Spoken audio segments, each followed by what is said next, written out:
Welcome to All Things Financial with Jack Driscoll. Each week, Jack takes on all things you thought were hard to understand about your finances and makes it fun, easy, but most of all interesting. From insurance to the best way to save your money and squeeze the most out of the dollars you put aside for your rainy day. And now, you have a friend in the money business. Here's your host, Jack Driscoll.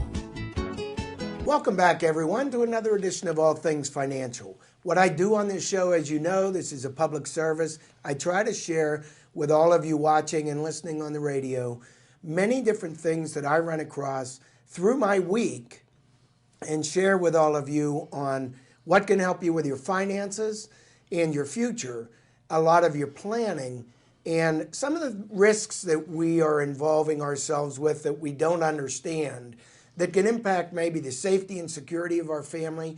We're always talking about financial instruments like IRAs and taxes and annuities and things like that.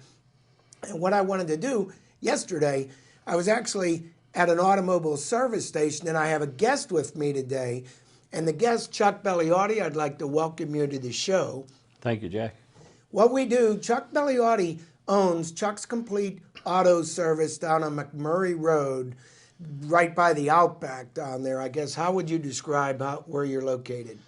We're between the Outbacks and King's Restaurant on McMurray Road.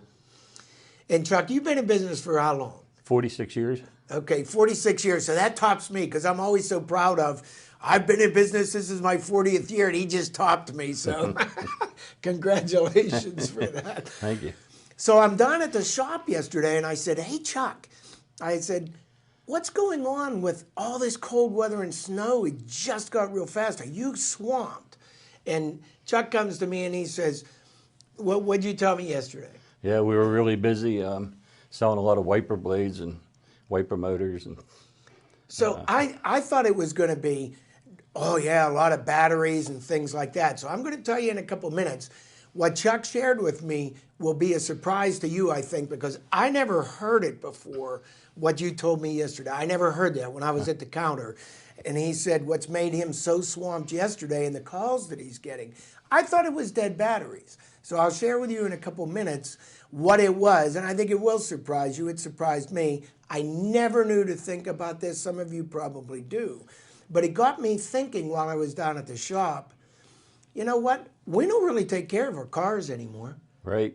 You know, we sit and we drive our car, we turn the key, and people ask me, how does the car work? And that's exactly what I turn the key and push the pedal. That's how it works. And we run that way until it breaks.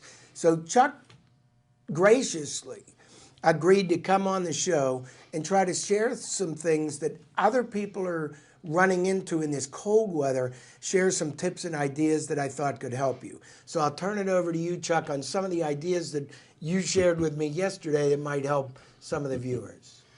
Yeah, Jack, one of the big things is the wiper blades freeze into the windshield. Now, that's a big problem. Anybody hear of that before? You never heard of that? I never heard of that. Do you park your vehicles indoors? Outside sometimes. Yeah, well, it was perfect weather conditions the other day where it rained Monday night, and then overnight everything froze. So if you had your windshield wipers on during the evening, wiping your windows, and you just shut the car off, well, now the wiper are just sitting straight on the window, and when it freezes, the wiper blades won't move. So when you turn your car on in the morning, the wiper blades try to move, and it either, if you're lucky, it only rips the wiper blade, and you just have to replace the blades. But if you're unlucky, it'll do a lot of damage and cost you $150, $200. Oh my goodness. Yeah, because it'll ruin the wiper transmission or really? The linkage. Or I've never heard this. Oh yeah. I mean, I never heard that when you told me yesterday. We sold a lot of wiper blades yesterday. I've had that happen. I've gone out in the morning, tried to start the car, my wife's car or my own car if they've been outside. I have started it, and there is that blade. And fortunately for me, it's either not moved, although it was in the middle. It just didn't move, so it was stuck. Yeah, but and it's trying. It was trying. Yeah. Or you know, it did move, it broke free, but I've never had the case where I had to come down and say, hey, Yeah. I have an extra $150 I'd like to give you because I was stupid, you know. Yeah, it happens quite often this time of the year. Yeah. So what do people do? First off, make sure what? Well, the best thing to do is whenever you're using your wipers, before you shut the car off for the evening, turn the wipers off and let them go down into the park position. Okay. And then whenever you start the car up in the morning, they don't do anything. Okay. So then turn the defrosters on, warm your car up, and then once the windshield warms up, then you can turn the wipers on, and they should work. Yeah. Okay. Did you have a case at all where somebody needs a wiper? Do they have to wait a day, or do you normally have those parts in? We have most of them in stock. Oh, do you? Yeah. Okay. I would have guessed battery. I mean, when I was asking yesterday, are you swamped? I would have guessed dead batteries. You not find so much? No, we didn't of have that? so many batteries yesterday. A couple weeks ago, we had a lot of batteries. And Oh, a actually, couple weeks ago. batteries actually go bad more in the summertime because of the heat. Heat is very hard on batteries. Why, more drain, or because of the air conditioner? Or? I really don't know why. Yeah. Yeah. Yeah. Yeah. Okay. Well, what it got me to thinking was, when we talk about vehicle safety, I was picturing when you said that windshield wiper broke, and you're getting those calls. Right. How did they get their cars to you? Did they drive them with yeah. the broken? Yeah, they drive them. Yeah. Yeah. So there's an unsafe condition. Oh yeah, and one gentleman, the driver's side luckily worked, but the passenger side didn't work because the linkage broke on that side from the ice. Yeah. So he drove it down with one blade working. You know, it got me to thinking, like I say yesterday, because I thought vehicle safety. Now, I'm a classic case. I don't think about it ever. Right. I get cards in the mail from you that say, hey, Jack, it's time to do this or it's time to do Right. that. So can you explain a little bit about a year's cycle on what people should be doing, how often they should be doing things? Remember back in the day, we went to the gas station, and every time we went in there to get gas, there were no self-serve pumps. Right. They were pumped, and they Yeah. were checking your oil and your fluids. Yeah, I remember them days. Yeah, and our cars were in better condition, right? Yeah, Because definitely. people were looking at it. Yeah, back in the day, we did a lot of preventive maintenance. And then in the 80s, whenever the American cars started having a lot of problems, they were redesigning them, the front wheel drive and everything. They were breaking down so often that people got away from the maintenance. So they just came in whenever they broke down, which was pretty often. So nowadays, the cars are made better, and they don't break down as often. And the preventive maintenance will help you get to 200,000 miles or more. That's what I was just going to ask you when you're saying that. What should people be able to expect out of a normal car? Because it used to be 50,000 miles, you better trade Yeah, it 50 to 80,000, in. Yeah. But what's the deal on that? Today you can go 200,000 miles because the engines are made better, the cars aren't rusting as much, and yeah, if you take care of it and do the maintenance, no problem. American and foreign? All cars, yes. Really? Yeah. Okay, so what do we have to do? Well, the main thing is to change your oil regularly. What's that mean? And it depends on which type of oil you use. We use mostly synthetic blend, which is a blend of synthetic and a blend of regular oil. Okay. And you can go 4,000 miles on that. Okay. So every 4,000 miles, you should come in for an oil change. Okay. And then on the full synthetic, we recommend 6,000 miles. So every 6,000 miles, you come in Okay. for an oil change. And then when you come into our place for an oil change, we do a courtesy check, which checks everything over real quick. So if we're going to For err safety, yeah. on the side of safety, Right. it's better to get the oil changed more often, even though that's unnecessary, than forget about it, ignore it, and every 6 months or whatever, depending on our miles, make that mistake. Right. Okay.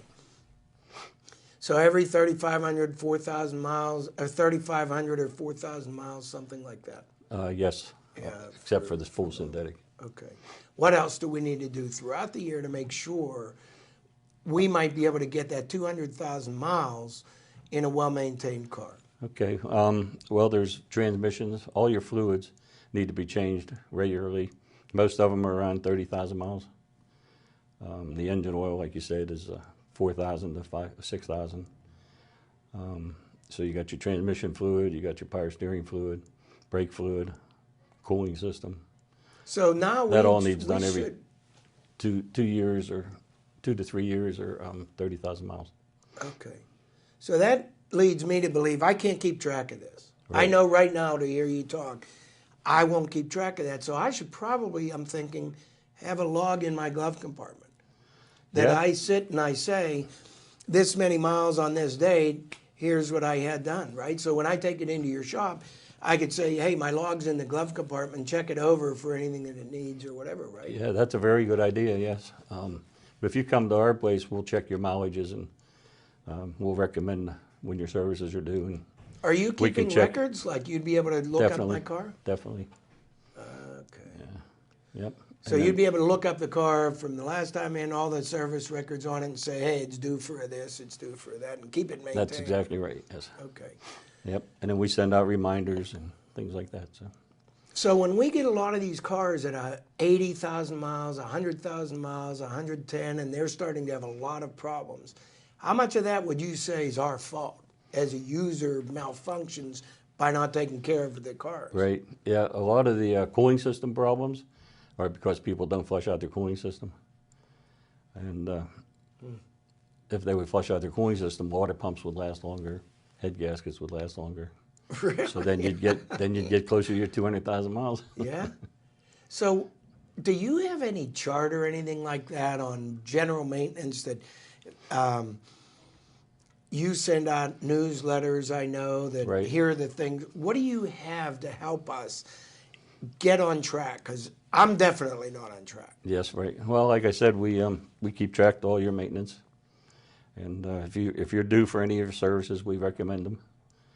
And I actually wrote a book that tells you about all the maintenance and Really? everything you should do. How do we get a copy I of should the have. Yeah, you should have brought one with me. How Never do we thought get a about it. copy of the book?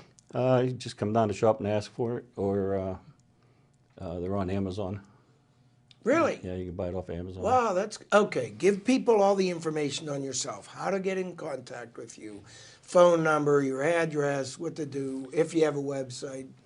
Website is chuckscompleteautoservice.com. Phone number is 412-831-2510. Our address is 75 McMurray Road, Pittsburgh, Pennsylvania, 15241. I guess that's it. And if they want to get on, getting on your newsletter and things like that you send out, they just come down and visit. They could do what I recommend is get your car down there, just say, hey, Chuck, can you look over my car? Is it safe? Are there any Right. things that you find that I should be doing to prolong the life of my car and maybe get on track? That would be a good start, right? That's right. That's a good place to start. Yeah, and then they get on your records. You have them in your database. You could start kind of giving them reminders and things like that. Yeah, on once you get in our computer system, we take over from there.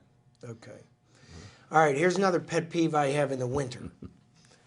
I'm going up a hill or I'm going down a hill, and the car in front of me is either going 2 miles an hour Oh, yeah. or they're spinning all over the place, and they're potentially, I think, going to smash into me. Okay. They're either going to slide down the hill, go up there. They just either don't know how to drive or their tires are bad. That's right. So what's the deal there? Well, on skills of driving in the winter, because some of it's a skill issue, and the other is on the equipment. Right. Yep. Most people leave their all-season tires on all year, and if those tires are worn down, like less than half, and you get a decent snow, they're not going to be any good. The best thing to get is snow tires, and the new snow tires today are softer rubber, and they actually can grip on ice pretty good. Really? Yeah. So if you put 4 snow tires on your car, you'd be amazed at the difference on how that car handles and goes up hills and stops going down hills. And yeah, all our vehicles that we use have 4 snow tires on them. And the customers that do buy snow tires from us, which are quite a few now, because every year there's more and more people doing it, they're amazed at how that vehicle handles. Yeah. Okay, I have to think of that because there are some cars that I know of that people have that they say they're bad in the snow. And maybe some cars are better in the snow than others, right? Right, yes. Yeah, but the ones that especially are uncomfortable, I guess if anyone's uncomfortable driving in the snow or they think their car's not good in the snow, we need to get back to Snow tires, definitely. Yeah. Yeah, like I said, the technology in snow tires is amazing. What's it cost typically to? My biggest objection to snow tires was always I have to keep getting them switched on and off and on and off, and Right. I have to store the tires. That's right. So that's Yeah. that's my biggest thing. Yeah. How much does it cost to switch those tires back and forth? To mount and balance the tires, it's $20 a tire. Okay, that's So not it's too bad. $80 for 4. Is that if they're, and that's if you're putting them on the same wheel that the all weathers Right. were on? Right, you're mounting and balancing. them. Okay. So some people, if you have old wheels, they can keep them mounted, and then you'll just swap the tires, Yeah, and then you'll and balance. that's the usually line. $20. Yeah, Okay. most cars. Do you need to balance on a line? Do you need to balance on a line? Yeah. Oh, definitely. Yeah. Okay, because I've heard 'Cause both on that. As tires wear, the balance will change on a tire. Okay. So yeah, it's and if you feel like a vibration going down the road at 50, 60 miles an hour, that's I probably did last week. As Did a you? matter of That's fact. probably due to tire balance. Okay. Yeah. Okay. How about this rotating? I know some cars are different. Do people rotate their tires on all cars, or is it just some cars? People should rotate most cars about every 6,000 miles. And is that the old crisscross and backwards, or No, we take the front two straight back and crisscross the back to the front. up to the front? Okay. Okay. Okay. So we are still doing that. Definitely Okay. makes your tires last longer. What about this driving in the snow? You know, you'll see somebody maybe less comfortable than others driving in the snow. Any tips on driving in the snow, braking too hard, not braking enough, pedaling, the anti-lock brakes? Now they say Yeah, you don't pump them anymore. you don't pump them No, anymore. that was hard for us older guys. When they came out with them, you still wanted to pump. Yeah. But yeah, they worked quite well without pumping them. And yeah, just as far as driving, I guess that's experience. A lot of that's in your head. Yeah, I think so too. Yeah. What about, like sometimes we drop it down into first gear if we're going down a hill or something like that. Are you seeing Nah, that's necessary? not really. so much. No. Okay. In fact, if you do that too fast, it'll throw you into a spin. Oh. Okay. What about brakes? I mean, I'm seeing sometimes people are saying we're going into rotors or whatever, and Okay. I'm sure that's preventable, that we don't get that far. How's that work? When should people be looking at their brakes, and how long do brakes last and all that? Well, that depends on your driving habits, and like if you do highway driving all the time, the brakes will last quite a while. If you do all city driving, they could only last 20,000 miles, even 17,000 we've seen. Really? Yeah. Are tires like that too, or no? By definitely. driving habits, Yeah. they are. Yeah. If you drive highway miles all the time, it's nothing to get 40 or 50,000 miles out of your tires. But if you drive city all the time, then you get Yeah. 15, Okay. 17,000 miles. Yeah. Hey, folks, picture this. I mean, on the financial planning side of things, you have a car that 50 or 70,000 miles, you keep buying a new car or leasing a new car. And here Chuck saying, no, if you like the car, you might be able to get 200,000 miles if you're lucky and properly maintain the car. How much more money could that allow you to be putting into your retirement plans? We're all talking about not having enough money to retire on. We're all talking about what happens with the stock markets and dropping our accounts down, and what are we going to do? Where are we going to go to get more money to try to invest more because of the markets dropping, or just because of whatever reason we won't have enough to retire on? And this is one major area, I think. We're wasting money through our own ignorance of not knowing. We could prolong the life of our car. We own a car, have payments for maybe 5 years, but we might get 10 years out of the car, which means 5 years payments free. That's what, $400 a month or $300 a month or whatever it is for a car payment that now can go into your retirement plan for the next right. 5 years. That's true. And that's huge. So you look at that and you say, take care of the car. But here's my other issue on taking care of a car. I feel that, and I've always felt this, we're driving a lethal weapon when we're in our cars. That's true. Yep. And they're scary. and I see people texting, and I see people I see tailgating out on 79 a lot. A lot. They're right on my tail, or they're right on the tail of somebody in the passing lane. And I'm thinking, there's no way you have time to stop. And I've talked about this on other shows.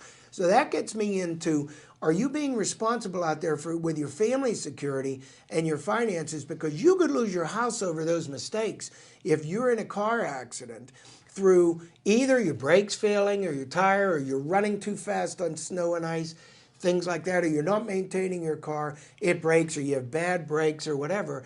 And here it gets to, is your insurance even high enough in limits that if you cause an accident like that, did you just lose your home and all your financial security? So it starts, I think, with, in your line of work, preventative measures, take care of your car, be cautious, right? Right. It's actually cheaper to do preventative maintenance on a car than it is to wait till it breaks down. And then you're actually inconvenienced also, because now you have to leave the car for service. Yeah. If you do preventive maintenance, you can kind of do it at your own time schedule. What was that old ad way long time ago? You could pay me now or Yeah. pay. What was that? That's what it was. Remember? Yeah, that was on oil changes. Oil changes. Yeah. What was that? You can pay me now or pay me later. And what were they saying now? As I remember it was pay me a little bit now. Yeah, because you pay for the oil change now, Or you pay for an engine replacement. I thought later. that was an awesome ad. That was, yes. when I heard that you could do an oil change now, which would be every 3,000. I mean, every It was 4,000 3,000 back miles. then. Let's say It was 3, yeah. See, that's the old fashioned. Every 4,000 miles now, or you can not do that. And if you not do that, you run a very high risk of, if you don't do that for long enough, you're going to end up getting into new car payments all over again, unnecessarily, or pay for a whole engine, right? That's true, yep. Is there anything else you want to share that you think we ought to know before we wrap up? Well, on the idea of frozen wiper blades, there's also the same thing happens with power windows. If you start your car up in the morning and you put your power, like you stop for coffee at a drive-through, and you try to put your window down and it's frozen, it'll break the inside plastic pieces on the motor. Now you're into $400 or $500 sometimes. Wow. So yeah. So I wouldn't have thought of that. Just let the defrosters heat everything up, and then put your windows down. That has happened to me. Oh yeah. It didn't it's happened to break. me.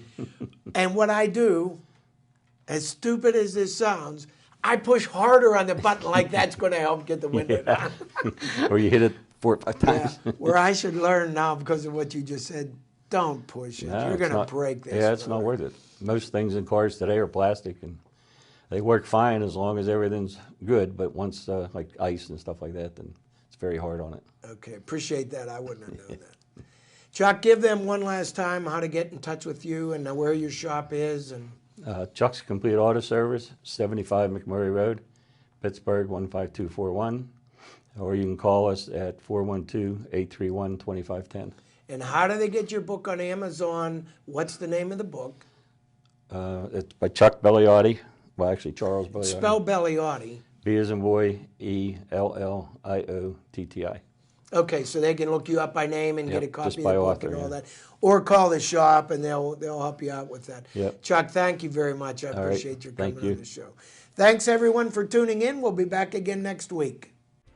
Securities and investment advisory services offered through SagePoint Financial Inc., member FINRA SIPC, and registered investment advisor. Insurance services offered through Driscoll Insurance and Financial Services Inc., which is not affiliated with SagePoint Financial Inc.